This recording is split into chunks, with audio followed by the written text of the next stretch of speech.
Sveiki, gerbiami klausytojai, mėly žiūrovai. Grįžta mūsų rubrika Savaitė Strasbūrė. Žinau, girdžiu, kad pasiilgote normalių mūsų Kas iš to podcast'o epizodų. Pažadu, kad jie grįš.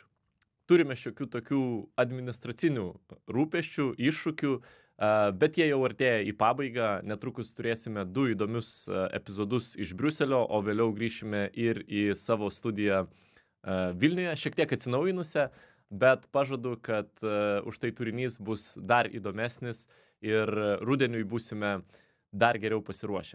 O dabar norėčiau apžvelgti savaitę Strasbūrė, kuri iš tiesų buvo labai intensyvi. Darbotvarkėje buvo labai daug klausimų. Išskirčiau kelis esminius. Pirmiausia, be jokios abejonės, balsavimą dėl biudžeto. Galiu pasidžiaugti, kad mes pasiekėme nedidelę, bet svarbią pergalę. Biudžete yra labai aiškiai juodu ant balto įrašytas finansavimas Ignalinos uždarimo projektui. Tai yra pirmiausia apie pažado tęstinumą. Pažado, kurį kažkada seniai 2004 metais ES davė Lietuvai. Tai nebuvo Lietuvai lengvas sprendimas. Uždaryti atominę jėgainę, kurioje dirbo labai daug žmonių, kuri buvo pagrindinis Lietuvos energetikos ramstis, Lietuvai tai buvo labai sudėtingas sprendimas. Tačiau, aišku, priežastis taip pat yra rimta. Pirmiausia, be jokios abejonės saugumas ir ES pažadas, kad šis projektas, jo uždarimas bus finansuojamas ES biudžeto atskira eilute. Ir tai yra išimtis, apie kurią labai dažnai net ir man, esant čia Europos parlamente, reikia priminti kolegoms, kodėl tai yra svarbu, kodėl tokia išimtis yra taikoma. Ir aš džiaugiuosi, kad Europos parlamentas vieningai prabalsavo už šitą sprendimą, o tai reiškia, kad Lietuva pasiekė tą nedidelę pergalę ir finansavimas artimiausiam 7 metam bus užtikrintas. Parlamentas balsavo dėl biudžeto absoliučiųjų skaičių, taip labiau išreikšdamas ir parodydamas žinią, kokio biudžeto tikisi. Parlamentas nubalsavo už biudžetą nuo pirminio komisijos pasiūlymo bent 10% didesnio. Natūralu. Kodėl reikalingas didesnis biudžetas, nes iššūkių yra tikrai nemažai. Ir vienas dalykas, apie kurį daug kas nekalba, kalbėdami apie būktai rekordinį, beveik 2 trilijonų ES ateinantį biudžetą, kad dalis jo nukeliaus skolai atiduoti. Tai mūsų daug kartų kalbėtas planas kitos kartos ES priemonės, kur ir Lietuva gauna tikrai solidžias papildomas išmokas į biudžetą, įvykdydama tam tikrus įsipareigojimus, kuriuos beje pati ir surašė savo plane. Ta skola turės būti grąžinama ir turės jau būti pradėta grąžinti iš ateinančio biudžeto ir aišku, kad tai taip pat yra įskaičiuojama į biudžeto dydį. Tai kažkiek yra nesąžininga nematyti tos realybės, tą Europos parlamentas ir bando priminti. Pats biudžeto pasiūlymas, jis remiasi į 3 pagrindinius ramsčius. Komisija pasiūlė šiokį tokį supaprastinimą biudžeto. Dėl to taip pat yra daug diskusijų, ypatingai dėl pirmojo ramsčio, kuris yra didžiausias, 53% bendrų biudžeto išlaidų, tai daugiau nei pusė. Ir tame ramstyje yra visko. Nuo socialinės politikos, galų gale sanglaudos lėšos, kurios yra ypatingai svarbios mums, Lietuvai, mūsų regionams, galų gale žemės ūkio pinigai, ir čia yra turbūt didžiausias ginčas, kad žemės ūkis dabar yra tokiam bendrame ramstyje, ir žemės ūkio bendruomenė, aišku, dėl to yra nepatenkinta, ir aš tikiu, kad čia diskusijos tęsis. Tuomet yra antras konkurencingumo ramstis, jame yra apie 30% biudžeto lėšų. Čia aš galiu pasidžiaugti, kad tos pagrindinės programos, kurias aš kuruoju Europos parlamente, susijusios su energetika, su infrastruktūra, kritinė infrastruktūra, jos apsauga, galų gale su kelių infrastruktūra, skaitmeninė infrastruktūra, čia taip pat mes matome ženklų padidėjimą. Na ir trečiasis ramstis, vadinasi Globali Europa, skirtas labiau investicijoms už ES ribų. Suma nėra didelė, vos 10%. Nesu tikras, ar tokia suma yra pakankama, norint konkuruoti dėl įtakos su Kinija ir Jungtinėmis Amerikos valstijomis. Bet visa tai yra paliekama ateities diskusijai. Kaip sakiau, parlamentas nubalsavo tik dėl absoliučiųjų skaičių. Patį biudžetą, nors ir vadinama jį supaprastintų biudžetų, vis tiek sudaro 52 programos ir priemonės. ir dėl kiekvienos programos ir priemonės vyks atskiros dėrybos. Tai yra turinio dėrybos. Vis dėlto, kokie bus prioritetai, į ką bus investuojama, kokios bus pagrindinės investicijų kryptis. Čia be jokios abejonės mums labai bus svarbu gynyba ir saugumas, kas niekuomet nebuvo tokia prioritetinė sritis ES, bet besikeičianti geopolitinė situacija, galų gale mes matome nemažėjančią, o atvirkščiai didėjančią tą agresiją iš Rusijos, tas agresyves kalbas, galų gale mes lyg ir pripratome ir jau ignoruojame, bet migrantai ir toliau bando pereiti Baltarusijos-Lietuvos sieną, Lenkijos-Baltarusijos sieną. Tai šiuo atveju ta apsauga rytų fronto valstybių yra ypatingai svarbi ir be jokios abejonės mes tikimės, kad ir ES biudžete tas bus atspindėta. Tai nebus paprasta, nes pietinės valstybės, Graikija galų gale taip pat patiria iššūkių ir be jokios abejonės norės kalbėti apie savo prioritetus. Todėl bus labai svarbu mūsų dėrybiniai argumentai, bus labai svarbu sudaryti koalicijas tarp šalių, kurios pasaulį mato panašiai kaip mes, be jokios abejonės gebėti išgirsti ir kitų valstybių argumentus, randant balansą. Kitas, ne ką mažiau svarbus klausimas šioje Strasbūro sesijoje buvo Europos investicijų banko ataskaita. Aš pats šiuo klausimu pasisakiau, nes manau, kad tai yra labai svarbi priemonė, kuri turėtų padėti pirmiausia įmonėms regionuose, ten, kur neateina tradiciniai bankai. Ir mano žinutė Europos investicijų bankui, kuris skelbia įspūdingus skaičius, tie absoliutų skaičiai visuomet ataskaitose atrodo įspūdingai, 68 milijardai investuoti visoje Europos Sąjungoje, apie 450 milijonų pasiekė Lietuvą. Tai nėra didelė suma, nors tai yra 0,6% mūsų šalies BVP. Pasiekė apie 1500 įmonių, kas turbūt man yra pats svarbiausias rodiklis, vis dėlto ne ta absoliuti suma, o kiek įmonių tai tie skaičiai, tie pinigai pasiekė. Ir ataskaitoje visiškai nėra nieko ir ką Europos parlamentas stengiasi akcentuoti, ką aš ir savo kalboje akcentavau, vis dėlto, o kur skaičiai arba bent jau analizė to, kiek įmonių tos lėšos nepasiekė ir kodėl, su kokiais sunkumais ir rūpesčiais susiduria įmonės. Ypatingai regionuose, kurios galbūt neturi administracinio resurso. Europos investicinis bankas turi veikti kaip katalizatorius. Ten, kur neateina tradiciniai bankai, kurie, yra daug tokio labiau konservatyvaus požiūrio, Europos investicijų bankas turi būti tas, kuris patiki tą galbūt rizikingesnę idėją, suteikia finansavimą ir jau tuomet galima būtų pritraukti ir tradicinį banką. Deja, mes to labai dažnai nematome. Daug, kalbėdamas netgi su įmonėmis, sulaukiu skundų apie per didelę biurokratiją, per ilgai trunkančias procedūras ir galų gale Europos investicijų bankas veikia per tarpininkus. Ir kai kuriuose valstybėse tie tarpininkai, jie taip pat, sakykime taip, už savo darbą nori gauti atlygį ir dažnai tai taip pat yra tai, kas suvalgo dalį biudžeto. Todėl be jokios abejonės reikėtų peržiūrėti tarpininkų veiklą, kad tas finansavimas tarpininkų būtų skaidrus, bet svarbiausia, kad jis nebūtų biurokratinis, kad jis būtų efektyvus. Jeigu mes jau naudojame kažkokius tai tarpininkus, tai jie turi veikti maksimaliai efektyviai ir padėti mūsų įmonėms, kaip sakiau, būti tų įmonių katalizatorius, suteikiant prieigą prie kapitalo. Nes jeigu mes kalbame apie konkurencingumą, ir aš ką tik paminėjau, kad 30% būsimo biudžeto keliaus į būtent konkurencingumo skatinimą, tai prieiga prie kapitalo yra ES Achilo kulnas, kur teoriškai lyg ir to kapitalo yra, bet praktiškai prie jo prieiti yra labai sudėtinga. Ir tuomet mūsų didžiausios įmonės, stipriausios įmonės, ypatingai startuoliai, renkasi keltis į Jungtines Amerikos valstijas, kur ta prieiga prie kapitalo yra daug paprastesnė, kur tolerancija rizikai, tolerancija nesėkmiai taip pat yra daug didesnė. Aš manau, kad Europa šiuo metu neturi tokios prabangos trypčioti ir to kapitalo, kuris yra, nenukreipti tikslingai jo panaudojant mūsų įmonių augimui. Dar viena svarbi tema, kuri taip pat susijusi neišvengiamai su pinigais, diskutuota Europos parlamente, tai yra kova prieš nesąžiningą elgesį, prieš apgaulę, prieš sukčiavimą. sukčiavimą, kurį mes sutinkame dabar jau visur.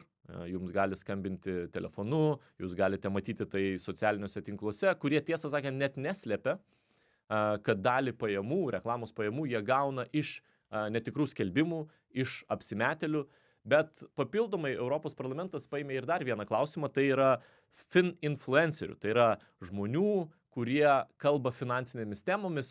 Tikiu, kad ne vienas jūsų matėte internete YouTube kanalus, kurie kalba apie didelius portfelius, jų sėkmę. Ypatingai labai dažnai tie sukčiai, jie kalba apie kažkokią labai greitą sėkmę. Mano asmeninis patarimas, tai tos greitos sėkmės nebūna. Jeigu jūs domitės investicijomis ir finansais, tai tą reikia daryti labai nuosekliai, reikia daryti labai ilgai, reikia suprasti, kad egzistuoja labai didelė tikimybė, rizika, ypatingai dabartiniu laikotarpiu, kai yra labai didelis neapibrėžtumas, kad jūs galite ir prarasti savo pinigus. O ypatingai, aišku, juos galite prarasti neaiškiose platformose, investuodami ir kai žadamos grąžos yra 50, 20 netgi kartais procentų. Apie tai jau reikia atkreipti dėmesį, kad tai gali būti sukčiai. Aš džiaugiuosi, kad man pačiam teko kuruoti Europos parlamente mokėjimų direktyvą. Ji yra ilgas įstatymas, labai nuobodus, bet turbūt svarbiausias dalykas yra tai, kad man pavyko pasiekti ir registruoti pataisas, kad grėstų atsakomybė. Kad atsakomybė būtų nepermetama žmonėms, sukčiavimo aukoms, o pirmiausia tiek socialiniai tinklai, jeigu jie yra ta platforma, kuri skleidžia tas sukčių reklamas, tai jie turėtų būti atsakingi ir turėtų žmogui atlyginti patirtą žalą. Na ir taip pat bankų įsitraukimas nuo labai elementarių žingsnių. Tai kai jūs apgavo, jūs tikrai nenorite kalbėti su autoatsakikliu arba robotų dirbtinio intelekto, bet jūs norite kalbėti su gyvu žmogumi, kuris reaguotų, kuris gebėtų jums padėti. Ir galų gale svarbiausia tai taip pat bankų atsakomybė. Mes aišku, kad visuomet labai daug kovojame už tai, kad tie pinigų pervedimai įvyktų kuo greičiau, bet akivaizdu, kad greityje yra ir paslėptų nesėkmių ir reikėtų turėti geresnę sistemą, kuri perspėtų žmogų, perspėtų vartotoją, kad galimai jūs atiduodate savo lėšas sukčiams. Kad duoti bent tas kelias sekundės žmogui susimastyti, ar iš tiesų aš noriu atlikti tą operaciją. Kitas dalykas - finansinis raštingumas, apie kurį diskutavo Europos parlamentas. Ir čia yra abu tokie labai svarbus dalykai, nes ypatingai jaunoji karta paveikta labai smarkiai socialinių tinklų, kad lygtais yra tas labai greitas uždarbis ir greitas kelias į sėkmę, būtent tų finansinių influencerių. Labai dažnai renkasi finansinį raštingumą ne mokykloje, ne su tikrais finansus išmanančiais žmonėmis, profesionalais, o būtent iš tų influencerių. Ir čia aš manau, kad mes turime daug plačiau apie tai diskutuoti, nes akivaizdu, kad finansinis raštingumas jau yra elementari higiena, kuri turi būti dėstoma vaikams mokykloje, kaip dalis to, ką vaikai išmoksta šalia tos pačios matematikos, vėliau ekonomikos, bet ir finansinis raštingumas turi būti ta elementari dalis, kad žmogus tiesiog žinotų, kaip tvarkytis su savo lėšomis ir kaip be jokios abejonės jų neprarasti. Mes matėme taip pat ir Lietuvoje tą fenomeną su antra pakopa, tas nepasitikėjimas antros pakopos fondais, nors iš tiesų, jeigu pasižiūrėti jų rezultatai, jie nebuvo blogi. Tikrai tie fondai pasiekė pakankamai neblogų rezultatų. Bet tai nebuvo vertinama. Aišku, kad žmonėms turbūt labiausiai nepatiko likvidumo nebuvimas, kad tie pinigai, kurie yra investuoti, tu negali jų atsiimti ir esi prirakintas. Bet kartu daugelis, kas atsiėmė tas lėšas, nepagalvojo apie tą kitą žingsnį, kur vis dėlto tas lėšas geriau investuoti, galbūt su didesniu galimybė, didesnio likvidumo, tai yra išsiimti pinigus, kada nori, bet vis tiek bandyti juos investuoti patikimuose, aišku, su patikimais investicijų brokeriais, galbūt kažkokiais tai instrumentais ir ilgainiui gauti didesnę grąžą. labai nedaug žmonių apie tai pagalvojo. Ir vėlgi, tai yra dalis finansinio raštingumo, apie tai ir diskutavo Europos parlamentas. Paskutinis punktas, kurį aš norėjau su jumis aptarti, tai be jokios abejonės tebevykstantis karas Rusijos prieš Ukrainą.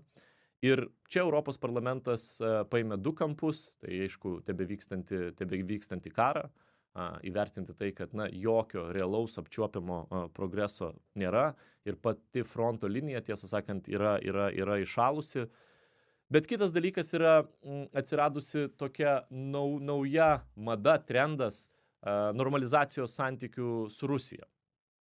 Ypatingai per sporto ir kultūros renginius.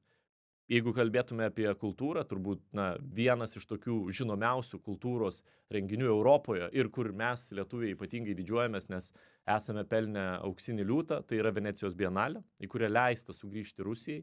Ir čia ES reagavo labai ryžtingai, perspėjusi, kad nutrauks finansavimą skiriamą Europos bienaliai.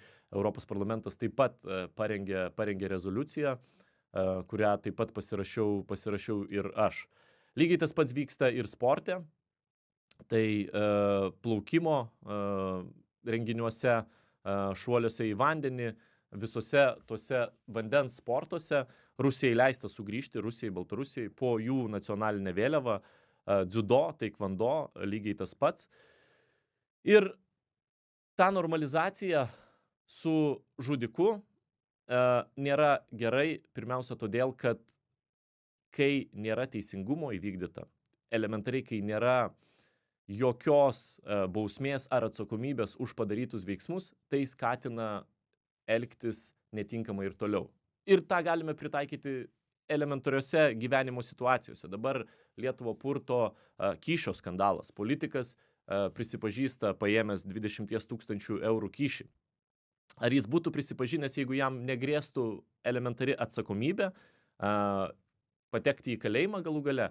Būtent atsakomybė ir teisingumas stabdo ateityje netinkamus veiksmus. Ir jeigu mes norime kalbėti apie pasaulį, kur nedidieji puola mažesniuosius ir perrašo taisyklės, o tarptautinės taisyklės ir teisė galioja visiems, nesvarbu kokio dydžio tu valstybės ir kokio dydžio kariuomenę tu turi, mes turime siekti to teisingumo. Ne tik dėl Ukrainos žmonių, nes situacija taip pat yra nepasikeitusi, kai vyksta tų santykių normalizacija. Vos prieš porą dienų, balandžio 29-ąją, vyko vėl didžiulis išpuolis, šimtai dronų, raketų nutaikytų į civilinius objektus, žuvo 4 civiliai. Prieš beveik 2 savaitės, balandžio 15-16 naktį, vėl vyko didžiulis išpuolis su šimtais dronų ir raketų nutaikytų į civilinę infrastruktūrą, į daugiabučius. Ir žuvusių civilių, ne karių skaičius Ukrainoje jau pasiekė 16 000, iš jų per 800 vaikų. Tai šiuo atveju mes negalime tiesiog visų šitų mirčių, virš 20 000 pagrobtų vaikų, tiesiog nubraukti ir ignoruoti, kaip lyg niekur nieko neįvyko. Jeigu mes tai padarysime ir tiesiog suteiksime Rusijai vietą prie stalo, jie tai priims kaip absoliutų normalizavimą ir nesumokėję jokios kainos, jausis, kad jie gali ir toliau tokius veiksmus daryti bet kur kitur, kur tik panorėję.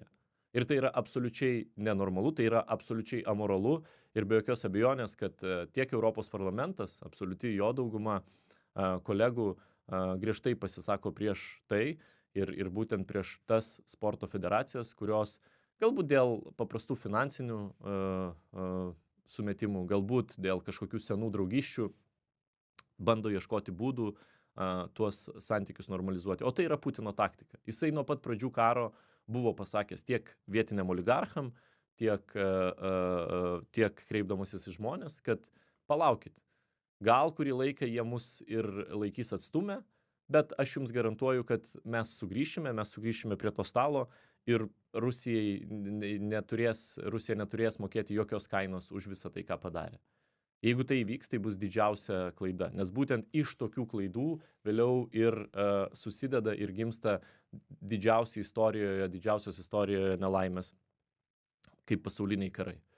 Nenoriu aš gąsdinti jūsų apokaliptiniais scenarijais, bet kuriuo gyvenimo atveju teisingumas yra labai svarbu, atsakomybė yra labai svarbu, tai būtent yra tie rėmai, kartu galbūt klijai, kurie klijuoja mūsų visuomenę ir leidžia mūsų visuomenėje vis dėlto laikytis tam tikrų normų, kurie leidžia neperžengti tų vadinamųjų ribų ir mums, aišku, mėgautis laisvę, laisvai kurti ir gyventi.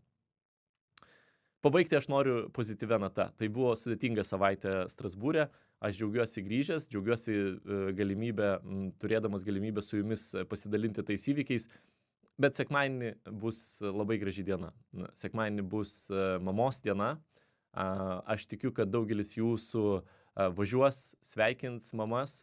Ta patį būtinai padarysiu be jokios abejonės ir aš.